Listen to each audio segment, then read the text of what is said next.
Arya Manggada Seri 5. Matahari Senja. Cerita, Esa Mintarja. Audiobook, novel silat. Bab 21. Namun Manggadalah yang menjadi gelisah. Ketika ia mendapat kesempatan, ia pun berbisik. Kita harus segera kembali. Kita akan masuk ke dalam sanggar bersama anak-anak muda itu. Tetapi Laksana berdesis. Sekali-sekali kita dapat melepaskan ketegangan-ketegangan yang setiap hari memburu kita. Sebelum kita benar-benar harus bertempur, sebaiknya kita beristirahat barang satu hari. Manggada hanya dapat menarik nafas dalam-dalam. Ia tidak dapat memaksa Laksana untuk segera kembali ke padepokan. Baru setelah beberapa kali Manggada memperingatkan, maka akhirnya Laksana pun bersedia pula meninggalkan rumah delima itu. Di perjalanan kembali, Manggada masih saja bersungut-sungut. Mereka telah kehilangan waktu beberapa lama. Seharusnya mereka sudah berada di antara anak-anak muda yang sedang dengan bersungguh-sungguh menempa diri itu. Tetapi Laksana hanya tersenyum-senyum saja menanggapi sikap kakak sepupunya itu. Keduanya sempat menjadi berdebar-debar ketika mereka di tengah-tengah bulak bertemu dengan dua orang yang belum pernah mereka lihat sebelumnya. Menilik sikap dan cara mereka mengenakan pakaiannya, maka keduanya tentu bukan orang yang tinggal di sisi barat kaki Gunung Lawu itu. Tetapi Manggada dan Laksana tidak ingin membuat persoalan. Karena itu, maka ketika mereka berpapasan dengan kedua orang itu, keduanya lebih baik menepi.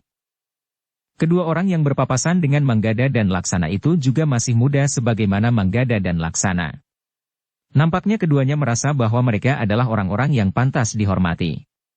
Ketika mereka berpapasan dengan Manggada dan Laksana, keduanya sama sekali tidak mau bergeser menepi sedikit pun, sehingga Manggada dan Laksanalah yang harus minggir sehingga keduanya melipir tanggul parit yang membujur sepanjang jalan itu. Gila, geram Laksana, jika saja padepokan itu tidak sedang dalam ketegangan. Lalu, mau kau apakan mereka? Bertanya Manggada. Aku akan memilin leher mereka. Manggada tertawa. Katanya, sudahlah. Saat ini kita memang harus memusatkan perhatian kita kepada gerombolan yang dipimpin oleh Kiai Narawangsa dan Nyai Wijisari itu. Keduanya tentu para pengikut Kiai Narawangsa itu pula. Aku juga menduga demikian, sahut Manggada. Bagaimana jika kita tantang saja mereka, mumpung tidak nampak ada orang di sawah? Kiai Lemah Teles dan Kiwarana belum membunyikan pertanda perang. Kita harus bersabar.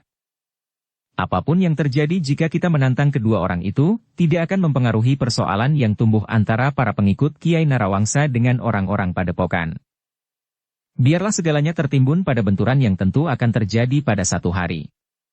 Mungkin besok, lusa atau mungkin sepekan lagi. Tetapi tentu tidak akan terlalu lama. Tiba-tiba saja Laksana itu berhenti. Ketika ia berpaling, punggung kedua orang anak muda itu masih nampak. Apakah mereka akan pergi ke rumah delima? Kau jangan menjadi gila seperti itu, desis Manggada. Lalu katanya, bahkan aku ingin memperingatkanmu, agar kau tidak terlalu dekat dengan delima. Kenapa? Bertanya Manggada. Mungkin tidak apa-apa bagimu sendiri. Tetapi sudah berapa kali terjadi kau memuji kecantikan seorang gadis. Nah, bukankah akhirnya kau terus pergi meninggalkan mereka itu? Laksana mengerutkan dahinya. Jika pada suatu saat tumbuh perasaan yang mendalam di hati seorang gadis, sedangkan pada satu saat kita harus melanjutkan perjalanan pengembaraan ini sebelum kita benar-benar pulang, kau dapat mengira-ngirakan apa yang akan terjadi dengan gadis itu selanjutnya. Laksana tidak menjawab. Tetapi kata-kata Manggada itu menyentuh hatinya pula. Sementara itu, Manggada pun berkata pula. Kecuali jika kau sudah jemu mengembara dan ingin menetap di satu tempat. Laksana menarik nafas dalam-dalam. Memang tidak terbersit di hatinya bahwa ia ingin segera menghentikan pengembaraannya. Namun Manggada tidak ingin memperpanjang persoalan itu. Ia menyerahkan segala sesuatunya kepada Laksana, karena ia tahu bahwa Laksana pun sudah menjadi dewasa. Laksana mengangguk-angguk kecil. Tetapi ia tidak menjawab. Demikianlah, mereka berdua pun kemudian berjalan semakin cepat menuju ke padepokan. Ketika keduanya kemudian memasuki regol padepokan, Ki Pandi yang duduk di pendapa bangunan utama padepokan itu menarik nafas dalam-dalam. Ia pun kemudian bangkit berdiri menyongsong kedua orang anak muda itu. Aku sudah berdebar-debar. Rasa-rasanya kalian pergi terlalu lama. Kami di sini terpengaruh oleh ketegangan suasana dengan kedatangan para pengikut Kiai Narawangsa itu. Dan bahkan mungkin Kiai Narawangsa dan Nyai Wijisari sendiri juga sudah ada di tempat itu. Maaf, Ki Pandi. Laksanalah yang menjawab, Ki Krawangan telah menghidangkan makanan dan minuman, sehingga kami tidak dapat meninggalkannya begitu saja. Sudahlah. Tidak apa-apa. Hanya kecemasan seorang tua. Kedua orang anak muda itu pun kemudian langsung pergi menemui kelompok-kelompok yang berlatih di bawah bimbingan mereka. Tetapi keduanya tertegun, karena anak-anak muda dari padukuhan-padukuhan di sekitar padepokan itu sedang berlatih bersama orang-orang tua yang berilmu tinggi di padepokan itu. Ki Sambipitu, Ki Jagaprana, Ki Lemah Teles dan Ki Ajar Pangukan sedang sibuk menjajagi kemampuan anak-anak muda yang untuk waktu yang sangat singkat mencoba untuk menyadap ilmu kanuragan dari Manggada dan Laksana. Ternyata orang-orang tua itu merasa puas dengan kemajuan yang telah mereka capai. Dengan tombak dan pedang dengan perisai atau tidak dengan perisai, anak-anak muda itu sudah mampu mempertahankan diri melawan berbagai macam senjata. Untuk beberapa lama penjajagan itu berlangsung. Manggada dan Laksana serta Ki Pandi berdiri saja mengamatinya.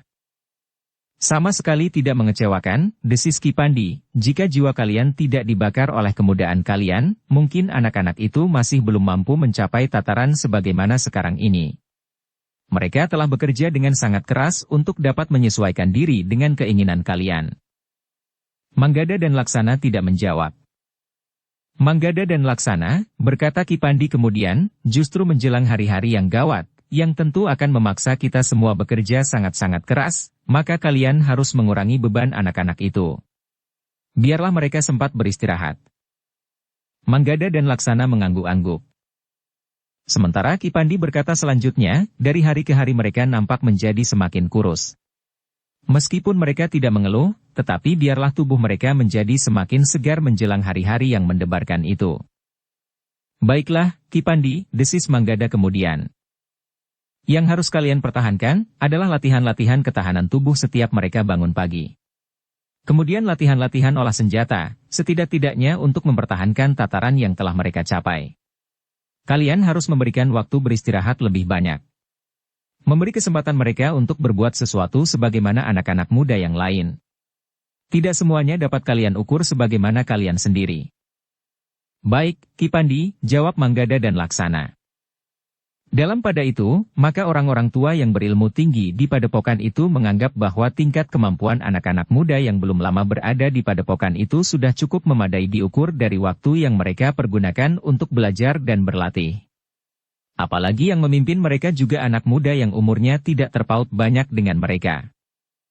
Beberapa saat kemudian, maka latihan-latihan itu pun berakhir. Semuanya menganggap bahwa latihan yang telah mereka lakukan sangat baik. Kemampuan mereka sudah memadai, apalagi dilihat dari sisi waktu. Namun semuanya telah memberikan saran yang sama, bahwa anak-anak muda itu harus mendapat kesempatan untuk beristirahat lebih banyak tanpa mengabaikan latihan-latihan yang harus mereka lakukan untuk mengasah tajamnya kemampuan yang telah mereka miliki. Manggada dan Laksana mengangguk-angguk. Orang-orang tua itu tentu memiliki pengalaman yang jauh lebih luas dari Manggada dan Laksana. Ketika kemudian Manggada dan Laksana berada di antara anak-anak muda itu, maka Manggada dan Laksana pun telah mengatakan kepada mereka, untuk mendapatkan tenaga yang sebesar-besarnya menjelang saat-saat yang paling gawat, maka kesempatan untuk beristirahat pun akan diberikan lebih banyak. Namun keduanya masih menambahkan, bahwa hal itu bukan berarti bahwa latihan-latihan yang berat dan kerja yang keras sudah berakhir. Sementara itu di hutan tua, Kiai Narawangsa dan Nyai Wijisari telah bersiap menerkam kita, berkata Manggada kepada anak-anak muda itu. Sebenarnya lah saat itu Kiai Narawangsa dan Nyai Wijisari telah berada di antara para pengikutnya di hutan yang sebelumnya memang telah dipersiapkan. Ternyata keduanya tidak mempunyai pendirian sebagaimana orang yang berilmu tinggi di padepokan. Kiai Narawangsa dan Nyai Wijisari tidak menganggap landasan yang dibangun itu terlalu dekat dengan padepokan yang akan menjadi sasaran mereka. Bahkan Kiai Narawangsa berkata, "Kalian memang memiliki ketajaman penalaran. Tempat ini adalah tempat yang sangat baik untuk meloncat ke padepokan itu. Tidak terlalu jauh dan cukup terlindung dari penglihatan orang-orang padepokan. Bukankah kita tidak berniat untuk berlindung, berkata Nyai Wijisari, kita justru akan datang ke padepokan itu dan menuntut agar padepokan itu diserahkan kepada kita. Tetapi kita tidak boleh tergesa-gesa Nyai, jawab Kiai Narawangsa, segala sesuatunya harus diperhitungkan sebaik-baiknya, agar kita dapat mencapai hasil sebagaimana kita kehendaki. Apalagi yang harus diperhitungkan? Nyai Wijisari memang tidak sabar lagi, kita datangi padepokan itu. Kita hancurkan pintu-pintunya. Kemudian kita menyerbu masuk. Bagaimana dengan rencana kita untuk datang menemui Banyu Bening? Apakah ada gunanya? Bertanya Nyai Wijisari. Mudah-mudahan masih ada gunanya.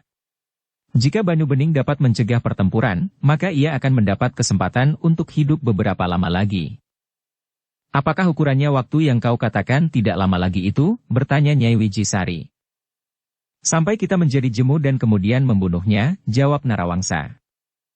Akhirnya sama saja. Kenapa tidak kita bunuh sekarang? Jika ia dapat mencegah perang, bukankah orang-orang kita tidak banyak yang akan mati? Sementara itu, kita akan menangkap Banyu Bening dan terserahlah kepada kita. Tetapi para pengikutnya tentu sudah terpecah bercerai-berai dan tidak akan mampu menyusun kekuatan lagi untuk melawan kita. Nyai Wijisari merenung sejenak. Namun ada sesuatu yang terasa bergejolak di hatinya.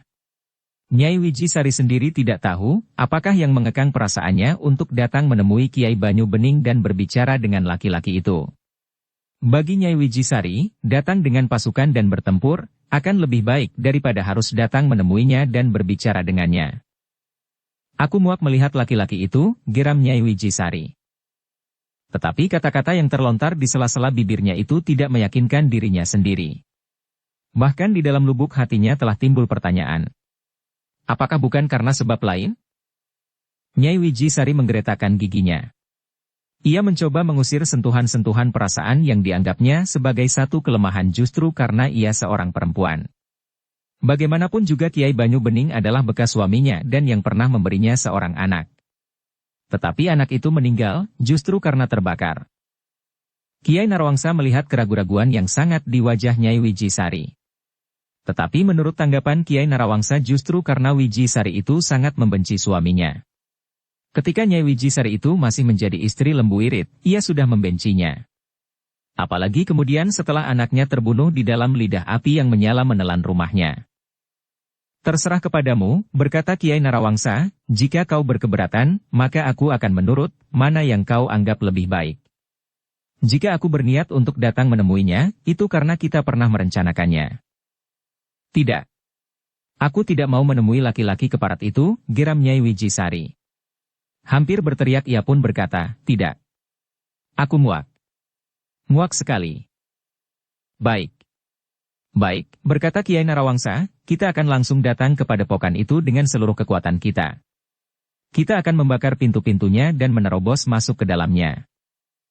Aku sudah menyiapkan beberapa bakul biji jarak. Beberapa bakul yang lain sudah dihancurkan menjadi bubuk kasar yang dicampur dengan serat yang sudah dikeringkan. Apakah serbuk dan biji jarak itu cukup banyak untuk membakar pintu gerbang dan pintu butulan? Tentu. Kita akan menimbun kayu-kayu kering di luar pintu itu untuk mempercepat nyala api. Jika daun pintu gerbang itu terbakar, maka kita akan segera dapat menerobos masuk. Baiklah. Kita harus menyiapkan gerobak-gerobak kecil untuk mengusung kayu, serbuk biji jarak dan biji jarak itu. Besok kita akan melihat pintu gerbang itu, berkata Kiai Narawangsa. Sebenarnya lah di hari berikutnya, Kiai Narawangsa dan Gunasraba berserta beberapa orang pengiringnya telah mendatangi padepokan. Berkuda mereka tanpa ragu-ragu mendekati pintu gerbang padepokan itu dari arah depan. Beberapa puluh langkah mereka menghentikan kuda mereka. Para petugas di panggungan di sebelah menyebelah pintu gerbang itu melihat kedatangan beberapa orang berkuda. Namun mereka mengerti bahwa serangan yang sebenarnya masih belum datang, karena jumlah orang berkuda itu tidak lebih dari 10 orang. Meskipun demikian, para petugas itu telah memberikan laporan langsung kepada Ki Lemah Teles tanpa membunyikan kentongan. Orang-orang tua yang berilmu tinggi, yang ada di padepokan itu telah memanjat panggungan yang ada di sebelah menyebelah pintu gerbang itu. Tetapi mereka pun berpendapat bahwa orang-orang itu masih belum akan berbuat sesuatu. Mungkin mereka akan menemui orang yang bernama Kiai Banyu Bening itu, berkata Ki Lemah Teles. Tetapi ternyata tidak.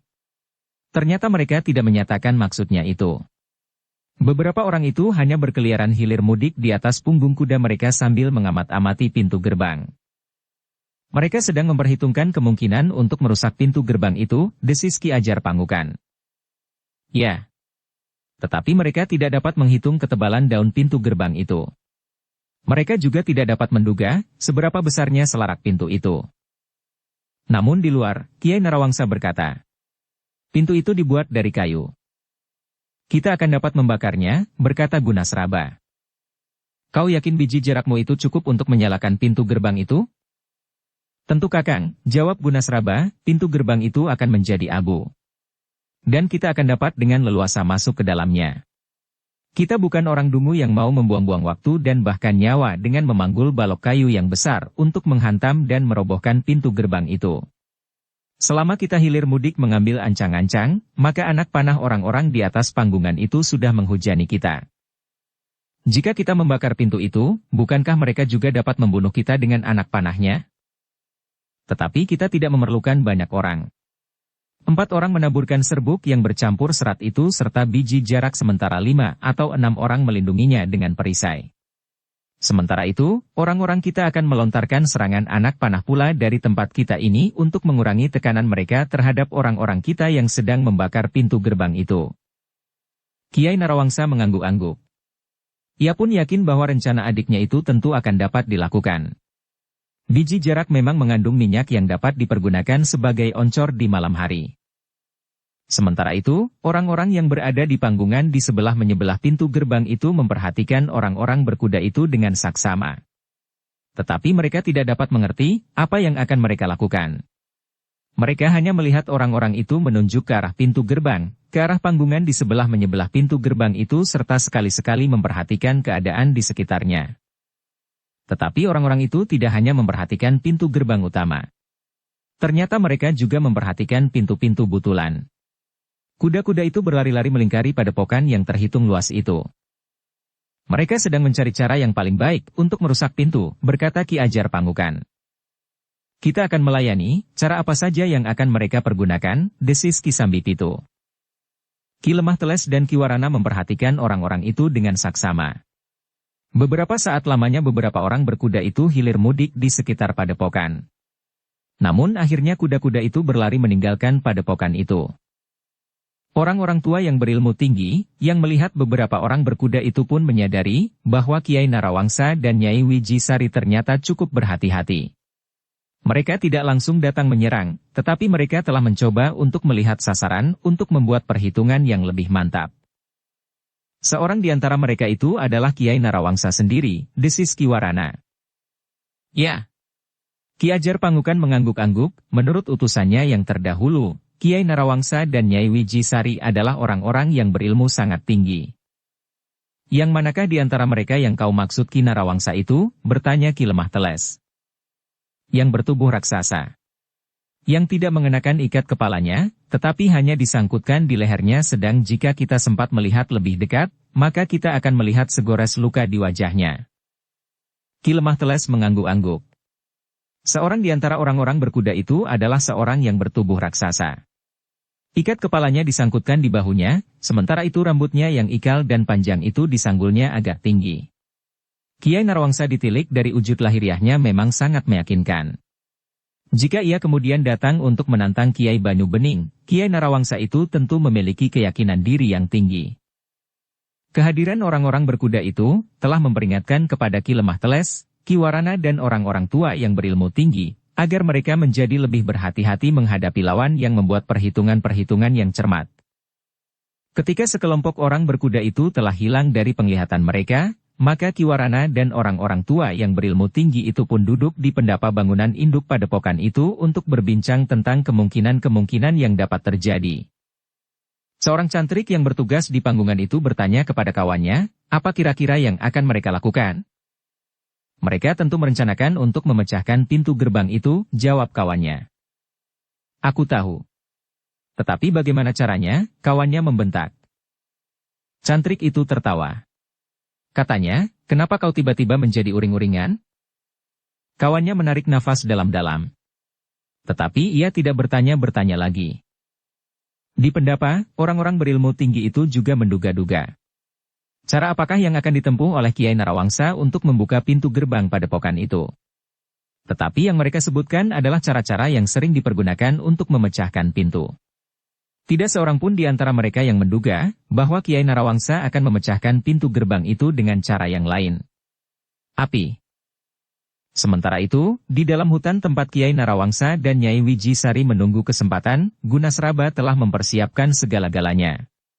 Seonggok serat kulit kayu yang kering, telah dicampur serbuk biji jarak. Selain itu telah dipersiapkan pula biji jarak yang cukup banyak. Untuk meyakinkan diri, maka Gunasraba itu pun telah menyediakan minyak kelapa yang cukup, yang akan dituang pada onggokan-onggokan serat kayu yang kering itu. Pintu gerbang itu tentu akan terbakar, geram Gunasraba. Bukankah kau akan membakar semua pintu? Bertanya Kiai Narawangsa. Ya. Semua pintu. Gerbang utama dan gerbang-gerbang butulan. Seperti yang kita ketahui, ada 4 pintu butulan. Cara yang dipilih oleh Gunasraba itu memang tidak dapat dilakukan dengan serta-merta. Tetapi mereka harus menunggu api yang dinyalakan itu menjadi besar. Baru kemudian api itu akan membakar pintu gerbang yang terbuat dari kayu itu. Kita memang harus sedikit bersabar, berkata Gunasraba, tetapi cara ini adalah cara yang akan menelan korban paling sedikit. Namun dalam pada itu, Nyai Wijisari nampaknya menjadi semakin tidak sabar. Perempuan itu menjadi semakin banyak merenung. Wajahnya nampak muram dan tingkah lakunya yang gelisah. Aku tidak dapat duduk di sini berhari-hari tanpa berbuat apa-apa, berkata Nyai Wijisari itu. Kami sedang mempersiapkan segala-galanya, Nyai, jawab Kiai Narawangsa. Kami tidak ingin gagal. Apa sebenarnya yang mencemaskan kita? Kita akan menghancurkan Lembu Irit itu. Jika orang itu mati, maka para pengikutnya tentu akan segera menyerah. Aku mengerti, jawab Kiai Narawangsa, tetapi bukankah kita perlu memikirkan cara agar kita dapat masuk dan berhadapan dengan Kiai Banyu Bening? Nyai Wijisari tidak menyahut lagi. Namun wajah masih saja nampak gelap. Sebenarnya semakin lama Nyai Wijisari berada di hutan itu, kegelisahan terasa semakin mencengkamnya. Rasa-rasanya ia sudah mendengar tangis anaknya yang melengking-lengking di balik dinding padepokan itu. Tetapi Nyai Wijisari rasa-rasanya juga selalu dibayangi oleh wajah Lembu Irit. Wajah yang keras seorang laki-laki. Dalam kegelisahannya itu, kadang-kadang masih juga timbul pertanyaan, kenapa waktu itu ia telah tergelincir untuk menerima Narawangsa memasuki lingkungan dinding ruang tidurnya. Itulah awal bencana ini, Nyai Wijisari merintih di dalam hatinya.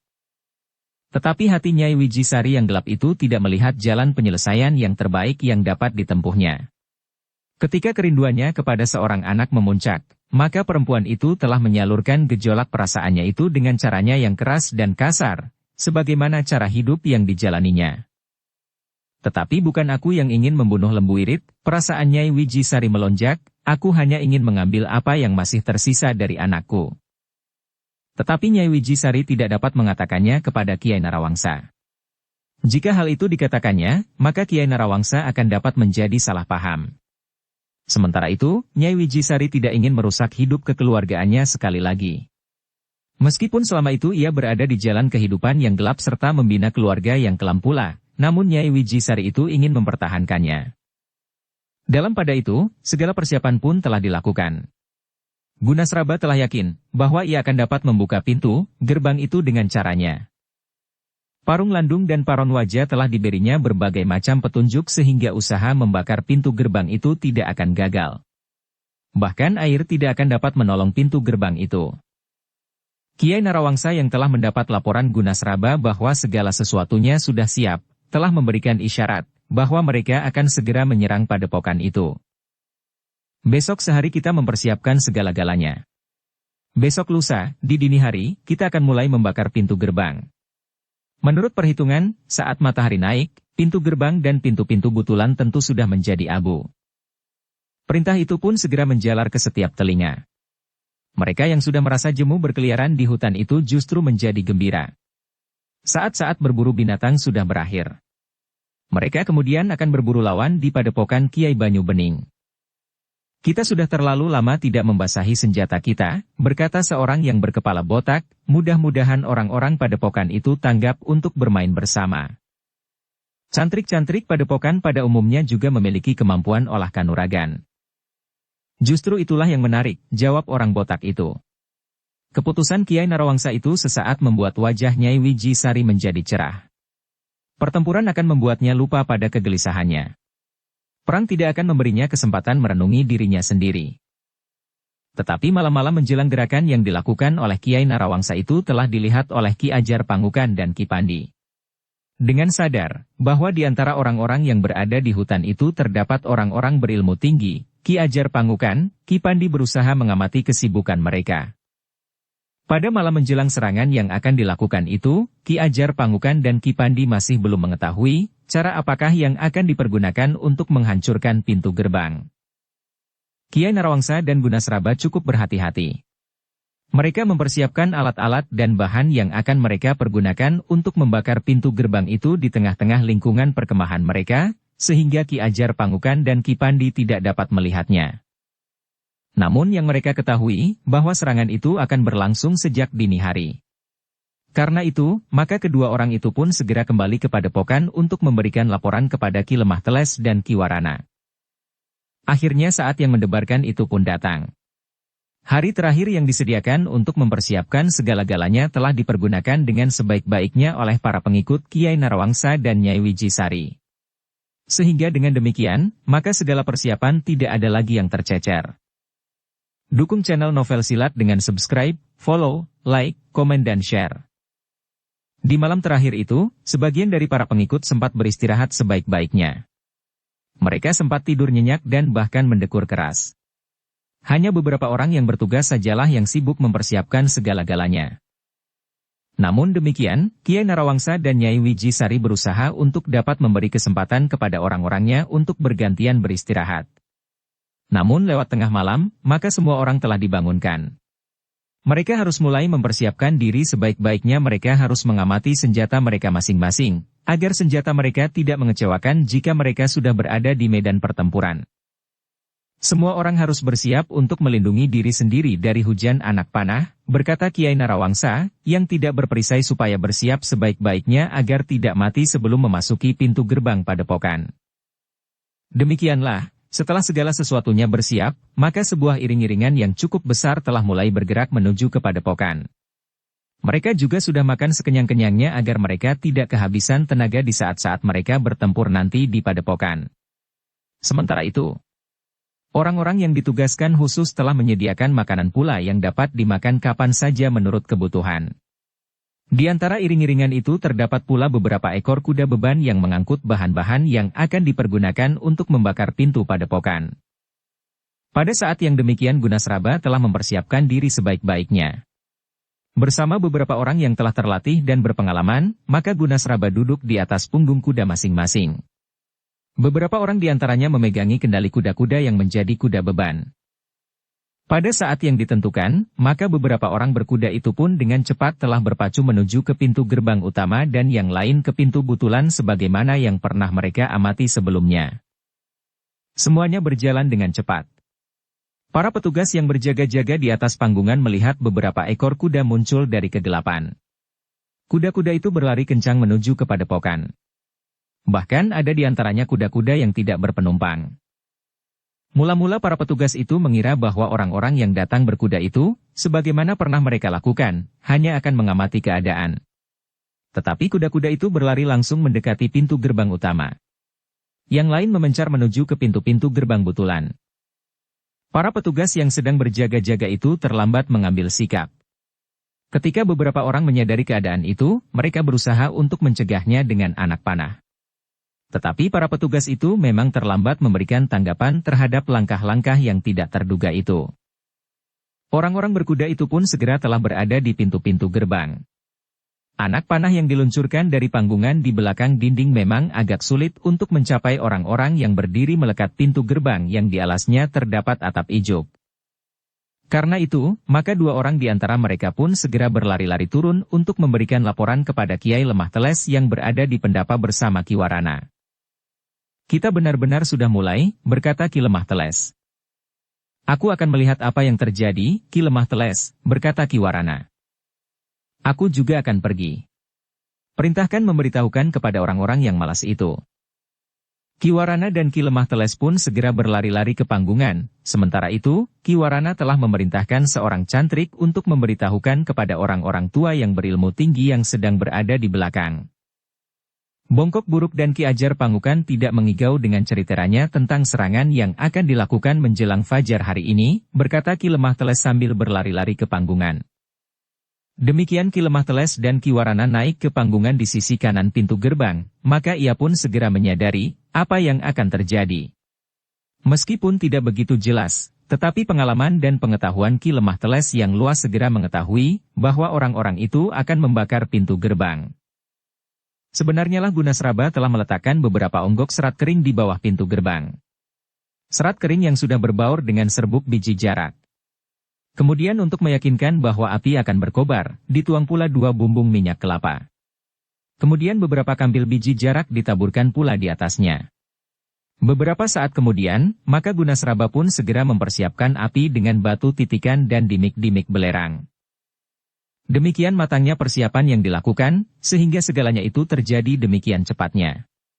Gunasraba tidak mempergunakan kayu-kayu kering untuk mengobarkan api, karena serat yang disediakan sudah cukup banyak, sehingga Gunasraba itu yakin bahwa api akan segera menelan pintu gerbang induk itu.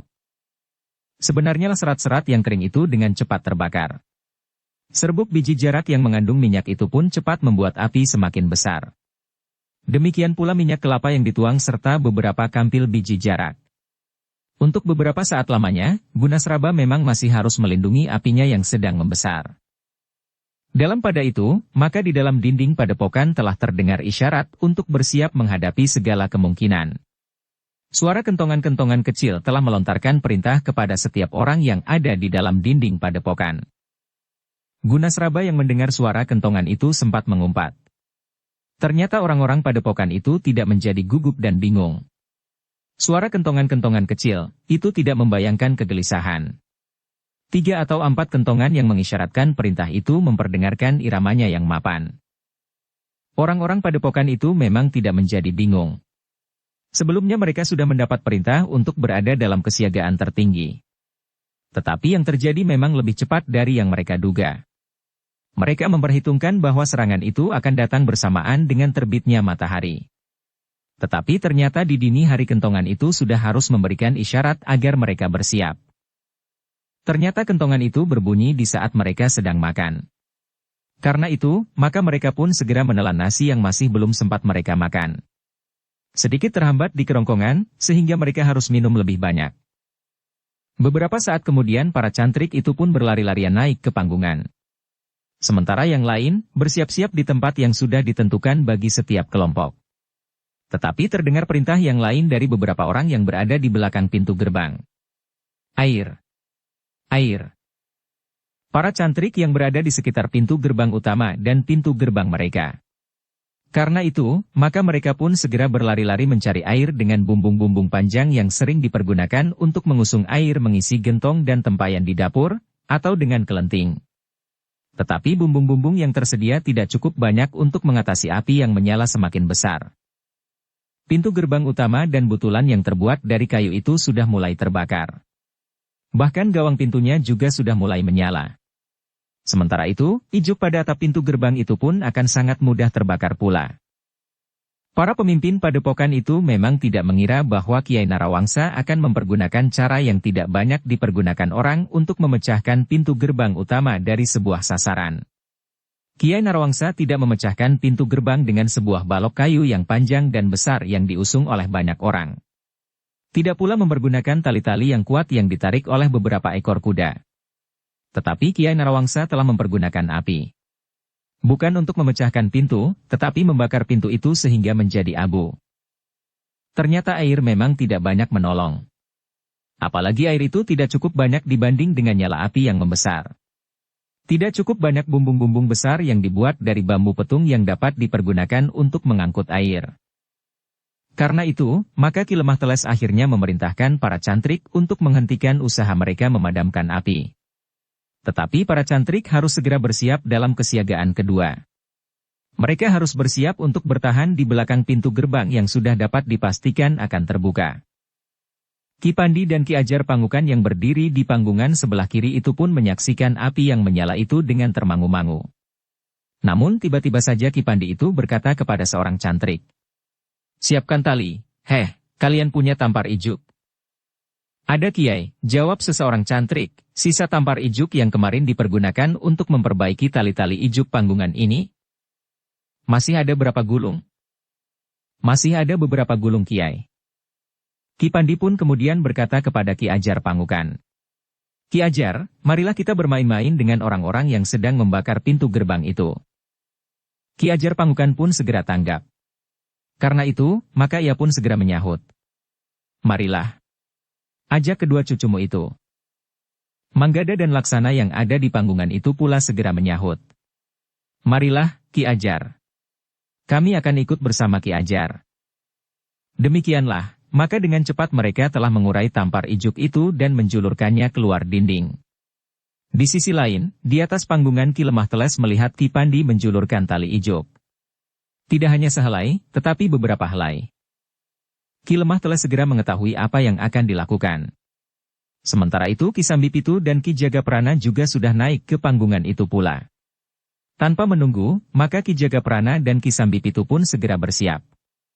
Karena di panggungan itu tidak ada tali ijuk yang dapat mereka pergunakan, maka mereka tidak mempergunakannya.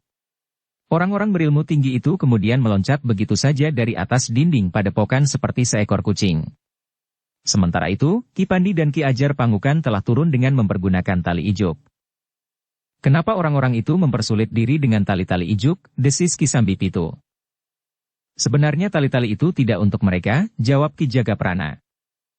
Sebenarnya lah selain kedua orang tua berilmu tinggi itu, Manggada dan Laksana pun telah turun pula menyusuri tali ijuk itu diikuti oleh beberapa orang cantrik. Gunasraba yang berada di depan pintu menunggui api yang menyala semakin besar itu pun terkejut. Ia tidak mengira bahwa ada beberapa orang yang turun dari atas dinding dan berlari-lari mendekatinya. "Cegah mereka," teriak Gunasraba. Beberapa orang yang datang bersamanya segera bersiap untuk menyongsong orang-orang yang berlari-lari itu. Namun Gunasraba sendiri tidak ikut bersama mereka. Dengan tangkasnya Gunasraba itu meloncat ke atas punggung kudanya dan dengan cepat melarikan diri ke dalam gelap. Para pengikutnya memang termangu sejenak. Tetapi mereka tidak mempunyai kesempatan. Dengan geram Manggada dan Laksana telah berloncatan mendekat.